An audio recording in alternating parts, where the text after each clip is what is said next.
Hello guys, வணக்கம் and welcome back to our channel Tamil Trucker. இன்றைக்கி நம்ம எங்கே இருக்கோம் பார்த்தீங்கன்னா, எனக்கு இது 19வது நாடு. கடைசியாக என்ன வந்து லிவிங் ஸ்டோனில் ஜாம்பியாவில் பார்த்துருப்பீங்க. லிவிங் ஸ்டோனில் வந்து பஸ் எடுத்து இன்றைக்கி நான் பார்த்தீங்கன்னா நபிபியா அப்படின்ற நாட்டுக்கு வந்திருக்கேன். நபிபியா வந்து பார்த்தீங்கன்னா ஜாம்பியாவிலேருந்து பக்கத்தில் அப்படியே பஸ்லேயே நீங்கள் வரலாம். பஸ்ஸில் 18 மணி நேரம் பஸ் ஏறி நான் வந்து இங்கே வந்திருக்கேன். ஸோ ஆக்சுவலாக பார்த்தீங்கன்னா நபிபியா அப்படின்றது பார்த்தீங்கன்னா வந்து ஒரு மிகப்பெரிய ஒரு நாடு. உலகத்திலே வந்து மிகப்பெரிய நாட்டில் கம்மியாக மக்கள் வாழக்கூடிய 2வது நாடு அப்படின்னு சொல்கிறாங்க. இங்கே தான் வந்து நம்ம வந்திருக்கோம். வீசா வந்து பார்த்திங்கன்னா நான் ஜாம்பியா இமிக்ரேஷன்லேயே அப்ளை பண்ணியிருந்தேன். $70 கிட்டே வந்துச்சு. வந்து எந்த ப்ராசஸ் எதுவுமே கிடையாது. என்கிட்ட வந்து 13 நாள் வீசா கொடுத்துருக்காங்க. 13 நாள் வந்து நம்ம இந்த நபிபியா வந்து ஃபுல்லாக சுற்றி பார்க்க போகிறோம். வெவ்வேறு இடங்கள் போக போகிறோம். நிறைய விஷயங்கள் வந்து இந்த நபிபியாவில் பார்க்க போகிறீங்க. நான் உங்க கூட சேர்ந்து வந்து இப்போ நான் பார்டர் பக்கத்தில் தான் இருக்கேன்.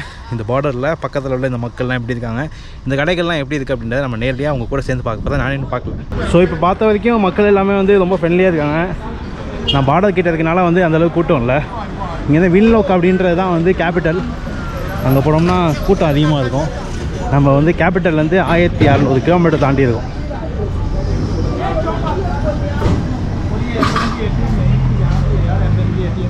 நம்ம ஊர் ஏடிஎம்லாம் இங்கே ஒர்க் ஆகுங்க. வீசா கார்டு இந்த மாஸ்டர் கார்டு வச்சுருந்தீங்கன்னா ஒர்க் ஆகும். பணம் எடுத்துக்கலாம். நான் இப்போ தான் பணம் எடுத்தேன் ஸ்டாண்டர்ட் பேங்க்கில்.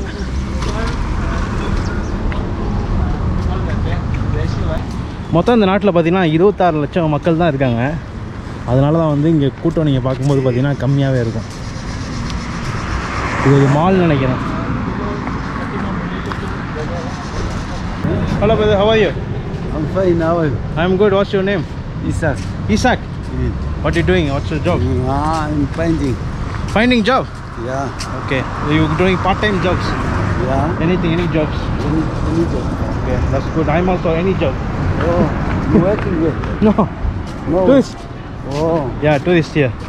ஸோ இப்போ நாங்கள் வந்து சாப்பிட்றதுக்காக போயிட்டுருக்கோம். ஸோ பார்த்தீங்கன்னா இதான் KFC. இந்த ஊரில் KFC எப்படி இருக்குன்னு பார்க்கலாம். KFC finally. இப்போ ரேட்லாம் பார்த்தீங்கன்னா செம்ம விலை கம்மியாக தாங்க இருக்குது. 69 அது மாதிரி 40 அது மாதிரி தான் இருக்குது. இந்தியா மாதிரி தான் இருக்குது ரேட்டு. ஜாம்பியா மாதிரி இல்லை. ஸோ ஆர்டர் பண்ணது பார்த்திங்கன்னா வந்துச்சு. ரொம்ப சின்னதாக இருக்குது. பட் ஆனால் 250 அது விலை கம்மி தான் இந்தியாவோட கம்பேர் பண்ணும்போது. ஸோ கைஸ் பார்த்தீங்கன்னா வந்து KFCயில் வந்து சாப்பிட்டாச்சுங்க. சாப்பாடு சூப்பராக இருந்தது. 2 பேருக்கு வந்து 500 ரூபா இருந்துச்சு. நம்ம இந்தியாவோட விலை கம்மி தான். ஆனால் அவ்வளோ ஐட்டங்கள் வாங்கி கம்மியாக தான் வந்தது. சாப்பிட்டு முடிச்சாச்சு. முடிச்சு இப்போ வந்து சிம் கார்டு வாங்கிறதுக்காக போயிட்டுருக்கேன். இங்கே வந்து நபிபியாவில் பார்த்தீங்கன்னா வேறு சிம் கார்டு வாங்கணும். ஜாம்பியா சிம் கார்டு இங்கே ஒர்க் ஆகாது. ஒவ்வொரு நாடுக்கு பயணம் பண்ணும்போதும் ஒவ்வொரு சிம் கார்டு வாங்கணும். அதனால் சிம் கார்டு வாங்கிறதுக்காக போயிட்டுருக்கேன். இங்கே வந்து MTC அப்படின்ற சிம் கார்டு நல்லாயிருக்கும் அப்படின்னு சொன்னாங்க. அதனால் இங்கே பக்கத்துலேயே பார்த்தீங்கன்னா பிக் அண்ட் பே அப்படின்னு சொல்லிட்டு ஒரு மால் இருக்குது. அங்கே வந்து MTC இருக்குதுன்னு சொல்லியிருந்தாங்க. அங்கே போட்டிருக்கு MTCன்னு சொல்லிட்டு. ஸோ அங்கே தான் போயிட்டுருக்கேன். சிம் கார்டு வாங்க வந்தாங்க. சிம் கார்டு கடை வந்து க்ளோஸில் இருக்குது. இங்கே பாருங்கள் இந்த ஊரில் டிபார்ட்மெண்ட் ஸ்டோர்லாம் விலையெல்லாம் எப்படி இருக்குது அப்படின்னு பார்ப்போம். பாஸ்தா விற்கிறாங்க.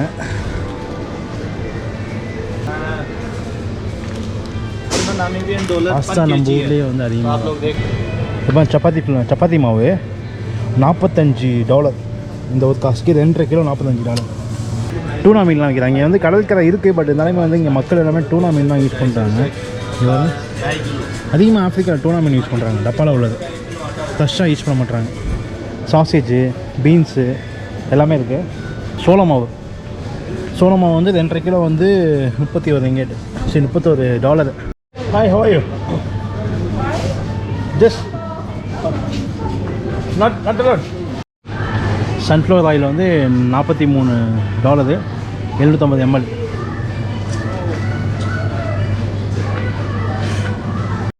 அரிசி பார்த்திங்கன்னா இந்த ஊரில் குண்டு குண்டாக இருக்குது.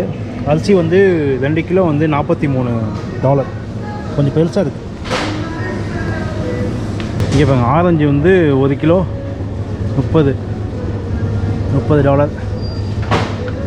ஆப்பிள் வந்து 1 kilo $22.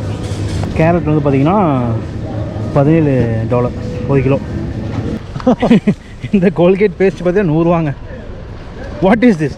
This only for 0 to 2 years. Oh my God.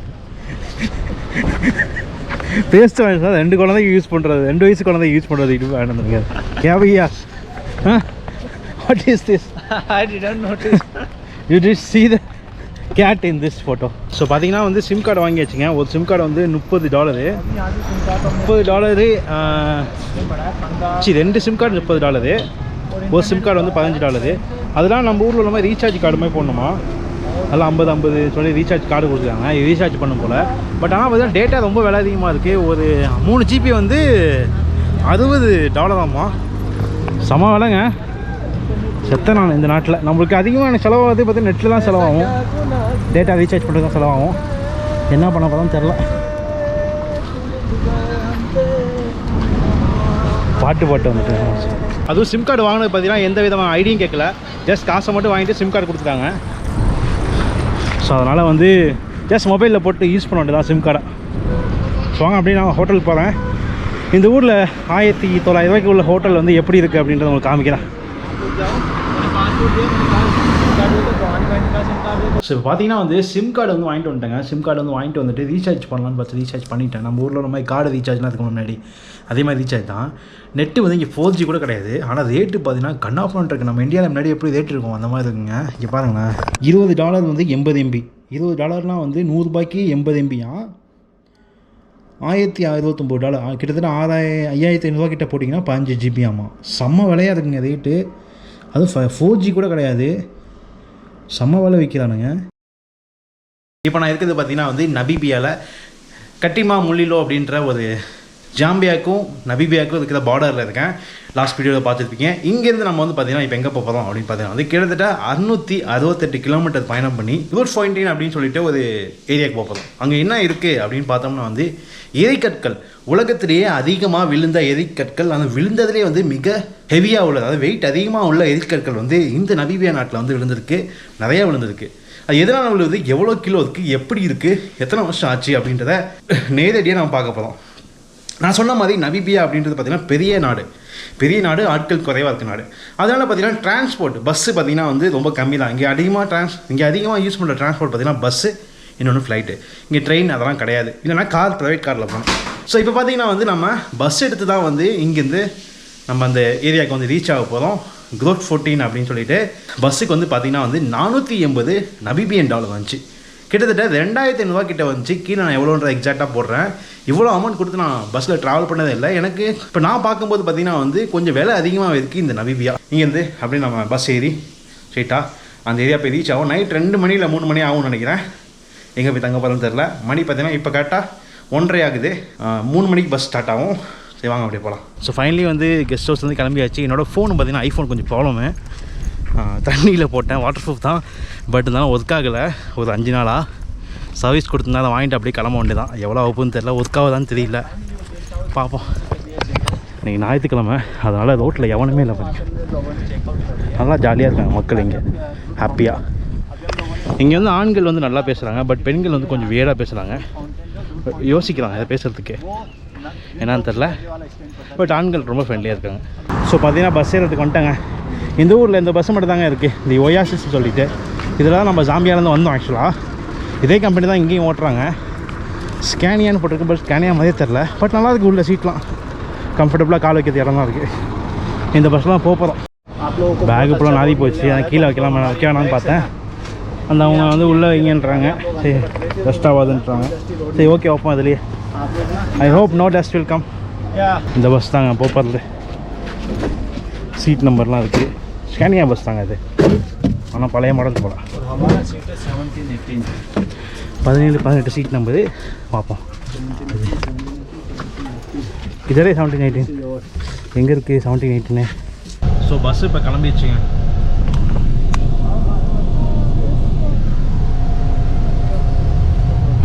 Bye bye.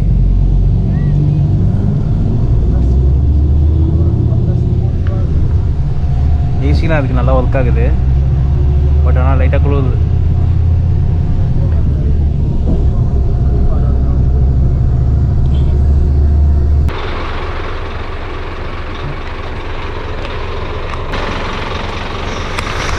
So guys, மணி கேட்டால் 11:50 ஆகுதுங்க.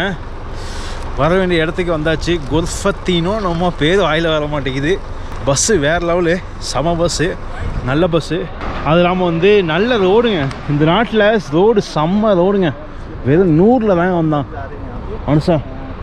ஸ்பீட்லாம் கம்மி பண்ணவே இல்லை, கரெக்டான டைமில் ரீச் ஆகிட்டோம். இங்கே ஆப்போசிட்லேயே வந்து ஒரு கெஸ்ட் ஹவுஸ் இருக்குது, எவ்வளோன்னு தெரில, போய் கேட்க போகிறோம். அவங்க சொன்ன டைம் 11:30, 11:45 இறக்கி விட்டாங்க. ரிப்போர்ட் நாங்கள் அரை மணி நேரம், அதனால டைம் ஆகிடுச்சு, இல்லைனா வந்து சீக்கிரம் வந்துடலாம். பட் செம்ம ஸ்பீடுங்க, சாம்பியாவில் இருக்க மாதிரி இருக்குன்னு நினச்சேன், பட் செம்மையாக இருந்துச்சு. இறங்கின இடத்துல பார்த்தீங்கன்னா டாக்ஸியும் இல்லை, பஸ்ஸும் இல்லை, எதுவுமே இல்லை, ஆட்கள் நடமாட்டமே இல்லை. நாங்கள் வந்த ரூட்லேயே. ஸோ ஃபைனலி பார்த்தீங்கன்னா ரூம் போட்டாச்சுங்க, அந்த நான் வந்த ஹோட்டல்லையே. ஒரு நைட்டுக்கு வந்து பார்த்தீங்கன்னா $650 செம்ம காஸ்ட்லிங்க. சின்ன ரூம் தான், பட் பார்த்திங்கன்னா வந்து ரேட் அதிகம். வேறு வழி இல்லைன்னா செம்ம குழுகுது, இங்கேருந்து தூரமாக இருக்குது, டாக்ஸி அவைலபிளாக இல்லை, அதனால் வேறு வழி இல்லை. ஓகே கைஸ், காலைல பார்க்கலாம். சூப்பரான இடத்துக்கு நாளைக்கு காலைல போகிறோம். ஸோ நான் இங்கே சொன்னேன்ல உங்களுக்கு வந்து விண்கல் வந்து அதிகமாக நமீபியா நாட்டில் வந்து விழுன்னு சொல்லிட்டு, அந்த விண்கல் அதிகமாக விழுகிற இடத்துக்கு தான் நம்ம வந்திருக்கோம். இங்கேருந்து ஒரு 24 கிலோமீட்டர், இங்கேருந்து 24 கிலோமீட்டர் டாக்ஸியில் தான் போகணும்னு நினைக்கிறேன். என்ன ஆப்ஷன் தெரியல, ஏன்னா பஸ்ஸு இங்கே கிடையாது. இப்போ நான் அடுத்த ஊருக்கு போகிறதுக்கே பஸ்ஸு கிடையாது. ஒரு நாளைக்கு ஒரு பஸ்ஸு அந்த நாட்டில், ஏன்னா பாப்புலேட்டட் கம்மியாக இருக்கிறதுனால. அதனால் எப்படி போகுது அப்படின்றத செக் பண்ணிவிட்டு நான் அப்படியே கிளம்பி போக வேண்டியதான். ஸோ நேற்று நைட் பார்த்தீங்கன்னா இந்த பெட்ரோல் பங்க்கில் தான் இறங்கணும். இறங்கிட்டு வந்து நம்ம இங்கே தான் வந்து தங்கிடணும்.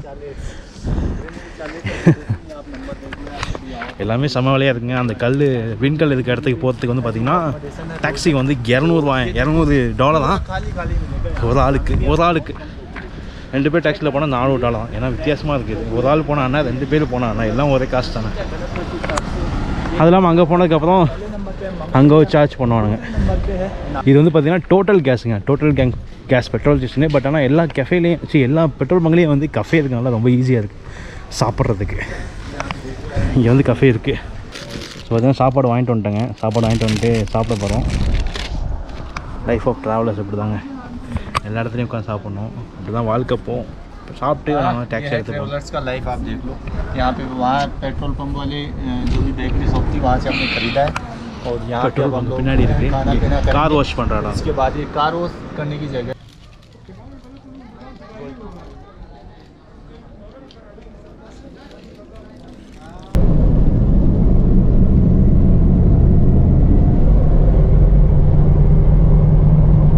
ரோட்லாம் அவ்வளோ அழகாக இருக்குங்க, அவ்வளோ நீட்டாக இருக்குது, செம்மையாக மெயின்டைன் பண்ணியிருக்காங்க. நேற்று வந்து அதோடமே சூப்பர் ரோடு நான் சொன்னது. இப்போயுமே நாங்கள் போகிறது 24 கிலோமீட்டர் 24 நிமிஷத்தில் போயிடலான்னு போட்டிருக்கு. செம்ம ரோடுங்க. ஸோ இப்போ வந்து பார்த்தோம்னா நம்ம ஹோபா மெட்ரோ சைட் வந்துட்டாங்க. இது வந்து நேஷ்னல் ஹெரிட்டேஜ் சைட்னு சொல்கிறாங்க, ஒரு பாரம்பரிய ஒரு இடம் இந்த நமீபியா நாட்டில். ஸோ இப்போ வந்து உள்ளே வந்து ஒரு விண்கல் அந்த காலத்தில் எத்தனையோ ஆண்டுகளுக்கு முன்னாடி வந்து விழுந்திருக்கு. எவ்வளோ மில்லியன் ஒர்த்து உள்ள கல் அப்படின்னு சொல்கிறாங்க, உலகத்திலே பெருசு அப்படின்னு சொல்கிறாங்க. வாங்க உள்ளே போகலாம், உள்ளே போய் பார்க்கலாம். ஸோ மெட்ரோ ரைட் வந்துட்டு நம்ம டிக்கெட் வாங்குறது பார்த்தீங்கன்னா $240 Namibian. Hi, how are you? Very good. I want a ticket for 2 person. Nationality from India. 1 person 250. So பார்த்தீங்கன்னா டிக்கெட் வாங்கியாச்சுங்க. 2 பேருக்கு வந்து $500 நமீபியன். இங்கே பாருங்கள், உள்ளே வந்தோன்னே பிவர் ஆஃப் ஃபாலிங் ஆஃப் மெட்ரோ ரைட்ஸ்னு போட்டுக்கலாம். அந்த விண்கல் வந்து மேலேருந்து விழுவும், பார்த்து போங்கன்றாங்க. விண்கல் மேலே அடிக்கடி விழுவாங்க இந்த இடத்துல, அதனால தான் வந்து இங்கே இப்படி வச்சுருக்காங்க. மேலேருந்து இது மடையில் விழுவோம் வந்த ரைட்டு. நம்ம இருக்கிற இந்த ஏரியா பார்த்திங்கன்னா வந்து ஹோபா வெஸ்ட் ஃபார்ம் அப்படின்னு சொல்கிறாங்க. இந்த ஃபார்ம் வந்து வெள்ளைக்காரர் ஒருத்தர் வச்சுருந்தாரு. இந்த ஃபார்ம் வச்சுருக்கோம் பார்த்திங்கன்னா அங்கே கல் வந்து பெருசாக கடந்துருக்குங்க. எப்போன்னு பார்த்தீங்கன்னா வந்து 1920 வந்து இங்கே ஒரு கல் இருந்திருக்கு. என்ன கல்னே தெரியாமல் வந்து அவர் இந்த ஃபார்ம் வந்து வச்சுருந்துருக்காரு. அப்போ தான் வந்து தெரிஞ்சிருக்கு இது ஒரு விண்கல், இவ்வளோ பெரிய விண்கல் வந்து மேலேருந்து விழுந்திருக்கு அப்படின்னு சொல்லிட்டு. இந்த மெட்ரோ ரைட்டை பார்த்தீங்கன்னா வந்து மார்ச் 15, 1955 வந்து நேஷ்னல் மானுமெண்ட்டாக, அதாவது இது ஒரு ஹிஸ்டேஜ் சைட்டாக வந்து உருவாயிருக்கு. ஆக்சுவலாக வந்து வானத்திலிருந்து விழுத கல்லில் வந்து என்னென்ன இருக்கும் அப்படின்றது எனக்கும் இது வரைக்கும் தெரியாது. ஆனால் இங்கே வந்ததுக்கப்புறம் நிறையாவே நான் கற்றுக்கிட்டேன் அப்படின்னு சொல்லலாம். வாங்க உங்கள் லைவ்லேயே காமிக்கிறேன் அந்த மெட்ரோ ரைட் கல்லை. இதுதான் வந்து இந்த ஹோபா அப்படின்ற ஒரு விண்கல். இந்த விண்கல் பார்த்திங்கன்னா வந்து கிட்டத்தட்ட 80,000 வருஷத்துக்கு முன்னாடி வந்து இந்த இடத்துல வந்து விழுந்துருக்குங்க. இதோட வெயிட் என்ன தெரியுமா? கிட்டத்தட்ட 60 டன்னு வெயிட் உள்ள இந்த கல் வானத்துலேருந்து மட்டார்னு வந்து விழுந்துருக்கு. பாருங்க எவ்வளோ பெருசு இருக்குன்னு. இந்த கல்லை நவுத்துறதுக்கு அதிகமாக ட்ரை பண்ணுறாங்க, பட் அவங்களால ட்ரை பண்ண முடியல, அதாவது எடுக்க முடியல. அதனால தான் வந்து ஒரு பள்ளம் போன்ற அமைப்பு கொண்டு இருக்குது. இது அப்படியே சுற்றுலா மக்கள் வந்து பார்க்குற மாதிரியான அமைப்பு வந்து இங்கே வச்சுருக்காங்க. இந்த கல்லில் பார்த்திங்கன்னா வந்து இப்போ இரும்பு மாதிரிலாம் இருக்குது. இந்த கல் வந்து பார்த்திங்கன்னா வந்து 190லேருந்து 410 மில்லியன் வருஷத்துக்கு முன்னாடி உருவான ஒரு கல் அப்படின்னு சொல்கிறாங்க. ஓ மை காட், உடைக்கலாம் முடியாதுங்க, அது இரும்புங்க, அது மெட்டல். ஆக்சுவலாக விண்கல் அப்படின்றோம். இந்த விண்கல்லில் என்னென்ன இருக்குது அப்படின்னு தெரியுமா உங்களுக்கு? நான் இதை பார்க்கும்போது எனக்கே ரொம்ப ஆச்சரியமாக இருந்துச்சு. அதாவது இந்த கல்லில் வந்து என்ன இருக்குன்னா 82% அயன் இருக்குது, 82% இரும்பு இருக்குங்க இந்த கல்லில். அது இல்லாமல் 14% நிக்கல், 1% கோபால்ட் அப்படின்ற திரவம் வந்து இதில் இருக்குது. இவ்வளோ சேர்ந்து ஒரு கலவை தான் வந்து இந்த விண்கல். எனக்கு தெரிஞ்சு விண்லன் தான் வந்து இந்த இரும்பு எல்லாமே வந்து வந்திருக்கும். அந்த இரும்பை தான் நான் பயன்படுத்திகிட்டு இருக்கோம் அப்படின்னு நினைக்கிறேன். செம்ம ஸ்ட்ராங்கு இரும்பு. நீங்கள் பார்க்கும்போது தெரியும். இங்கே பாருங்கள், வரியாக இருக்குது. இது ஆக்சுவலாக வந்து கவர்மெண்ட் இங்கே நேஷ்னல் ஹெரிட்டேஜ் சைட்டாக மாற்றினால இவங்க எதுவுமே டச் பண்ணல. இதை மேலே தூக்கலாம்னு சொல்லி நிறைய ட்ரை பண்ணியிருக்காங்க, கீழே நோண்டி தூக்கலாம்னு சொல்லிட்டு. பட் இன்னமும் வந்து அது கீழே இறங்கிட்டே இருக்குது. ஏன்னா வெயிட் வந்து 60 டன்னால் வந்து பயங்கரமாக இருக்குங்க இந்த இடம். அதாவது இந்த நபிபியாவில் பார்த்திங்கன்னா வந்து அதிகமாக விண்கல் விழுமா. ஏன்னா மக்கள் தொகை கம்மியாக இருக்கனாலையா என்னன்னு தெரியல. ஆனால் வந்து பார்த்திங்கன்னா அதிகமாக விண்கல் விழுகிற நாடுல ஒன்று பார்த்திங்கன்னா வந்து இந்த நபிபியா அப்படின்னு சொல்கிறாங்க. இந்த கல்லோட திக்னஸ் பார்த்திங்கன்னா வந்து 75லேருந்து 125 சென்டிமீட்டர் இருக்குது அப்படின்னு சொல்லிட்டு மெஷர் பண்ணியிருக்காங்க. உலகத்திலேயே நமக்கு தெரிஞ்ச மிகப்பெரிய ஒரு விண்கல்னால் இந்த கல் தாங்க. இங்கே மேலே பார்த்தோம்னா வந்து 5 பேர் படுத்து தூங்கலாங்க. அந்த மாதிரியான ஒரு 5-6 பேர் தூங்கலாம், அந்த மாதிரி இருக்குது. மக்களும் மேலே ஏறிலாம் விளையாண்டுருக்காங்க இந்த கல் மேலே. ஸோ இப்போ வந்து மெட்ரோ ரைட்டை பார்த்து முடிச்சாச்சு. பார்த்துட்டு நாங்கள் இப்போ வந்து இங்கேருந்து கிளம்பி அடுத்தது ஒரு நபிபியாவில் ஒரு முக்கியமான ஒரு ட்ரைப் மக்களை பார்க்க போகிறோம். ட்ரைப் ஆக்டிவிட்டி நிறையா பார்த்துட்டீங்க, நம்ம சேனல் நிறையா பார்த்துட்டீங்க. பட் இது மற்ற ட்ரைப் மாதிரி கிடையாது, வேறு லெவல் எக்ஸ்பீரியன்ஸ் நம்மளுக்கு கிடைக்க போகுது. அதுக்காக தான் நம்ம போகிறோம். இப்போ வெறித்தனமாக இருக்க போகுது. இதுதாங்க என்னோடய மெட்ரோ ரைட்டோட எக்ஸ்பீரியன்ஸு. உலகத்தில் எப்படிலாம் இருக்கா அப்படின்னு சொல்லிட்டு நம்ம ஒவ்வொரு நாடுகளாக பயணம் பண்ணி பார்த்துட்ருக்கோம். அந்த வகையில் இன்றைக்கி உலகத்திலே மிகப்பெரிய ஒரு விண்கல்லை 60 டன் எடை கொண்ட விண்கல்லை பார்த்துருக்கோம். அதில் என்னென்ன விஷயங்கள் இருக்குது அப்படின்னு பார்த்தோம். இந்த வீடியோ உங்களுக்கு கண்டிப்பாக பிடிச்சிருக்கு நினைக்கிறேன். இந்த வீடியோ பிடிச்சிருந்தால் லைக் பண்ணுங்கள், ஷேர் பண்ணுங்கள், மறக்காமல் சேனல் சப்ஸ்கிரைப் பண்ணுங்கள். See you, bye from Pune. Peace guys, அடுத்த வீடியோ பார்க்கலாம்.